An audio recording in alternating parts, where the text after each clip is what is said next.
ৰাজ্য চৰকাৰ কৰ্মচাৰী পেঞ্চনাৰ শিক্ষক অনাশিক্ষক কৰ্মচাৰী সকলোৰে বাবে গুৰুত্বপূৰ্ণ খবৰ আহিছে। পুনৰ কৰ্মচাৰীসকলৰ বাবে তিনিটাকৈ ডাঙৰ আপডেট আহিছে। সবিশেষ আপোনালোকৰ বাবে লৈ আহিছোঁ। ভিডিঅ'টো প্ৰথমৰ পৰা শেষলৈকে চাই থাকিব। জনাব বিচাৰিছোঁ আজি প্ৰথমটো গুৰুত্বপূৰ্ণ খবৰ। এইবাৰ সৰ্বশিক্ষাৰ অধীনত কৰ্মৰত শিক্ষকৰ প্ৰাপ্য আৰু কৰ্ম সুৰক্ষাৰ দাবীত অৱস্থান ধৰ্মঘটৰ কাৰ্যসূচী লৈছে।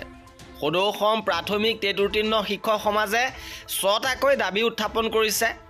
প্ৰথমটো দাবী বেতন সুৰক্ষাসহ বিনা চৰ্তে নিয়মীয়াকৰণ।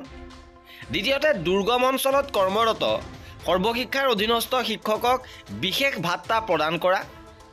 তৃতীয়তে ত্ৰুটিপূৰ্ণ দৰমহা গাঁথনিৰ সংশোধন কৰা। চতুৰ্থতে দক্ষিণ শালমৰা জিলাৰ ঠিকাভিত্তিক শিক্ষকসকলক একক বদলীকৰণ আৰু বাকী থকা সকলো সৰ্বশিক্ষাৰ অধীনত কৰ্মৰত প্ৰাথমিক শিক্ষকসকলৰ বদলিৰ আবেদন শীঘ্ৰে নিষ্পত্তি কৰা। পঞ্চমটো দাবী 10 বছৰ চাকৰিকাল পাৰ কৰা সকলো সৰ্বশিক্ষাৰ অধীনত কৰ্মৰত প্ৰাথমিক শিক্ষকক MSEPS টাইম স্কেল প্ৰদান কৰা।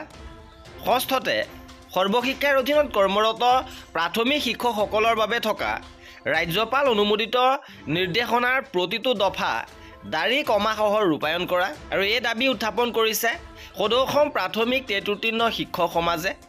এইবাৰ জনাব বিচাৰিছোঁ দ্বিতীয়টো গুৰুত্বপূৰ্ণ খবৰ। এইবাৰ জিলাই জিলাই NHMৰ কৰ্মচাৰীসকলৰ তীব্ৰ প্ৰতিবাদ। NHMৰ কৰ্মচাৰীৰ প্ৰতিবাদত স্তব্ধ হৈ পৰিছে চিকিৎসা সেৱা।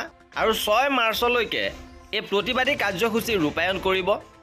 ৰাষ্ট্ৰীয় স্বাস্থ্য অভিযান অসমৰ অধীনত কৰ্মৰত কৰ্মচাৰীসকলে 3দিনীয়া কাৰ্যসূচীৰে ৰূপায়ণ কৰিছে কৰ্মবিৰতি। বিশেষ নিযুক্তি প্ৰক্ৰিয়াৰ জৰিয়তে চাকৰি নিয়মীয়াকৰণ। 7ম দৰমহা আয়োগৰ মতে বকেয়াসহ পে স্কেলত দৰমহা প্ৰদান। ৰাজ্য চৰকাৰ নিয়মীয়া কৰ্মচাৰীৰ সমাহাৰত গ্ৰেচুইটি পেঞ্চন মৃত্যুকালীন সুবিধা আদিকে ধৰি একাধিক দাবীৰ সমৰ্থনত সদৌ অসম স্বাস্থ্য আৰু কাৰিকৰী কল্যাণ সংস্থা NHM অসমৰ উদ্যোগত এই প্ৰতিবাদী কাৰ্যসূচী ৰূপায়ণ কৰা হৈছে। আৰু অহা 6 মাৰ্চলৈকে এই কাৰ্যসূচী ৰূপায়ণ কৰিব। এইবাৰ জনাব বিচাৰিছোঁ কৰ্মচাৰীসকলৰ বাবে আন এটা গুৰুত্বপূৰ্ণ আপডেট। এইবাৰ OPS প্ৰদান সন্দৰ্ভত বিধানসভাৰ বাজেট অধিৱেশনত অখিল গগৈয়ে দাবী উত্থাপন কৰিছে। আৰু সংকল্প প্ৰস্তাৱ উত্থাপন কৰা অখিল গগৈক বিধানসভাৰ পৰা নিলম্বন কৰা হৈছে।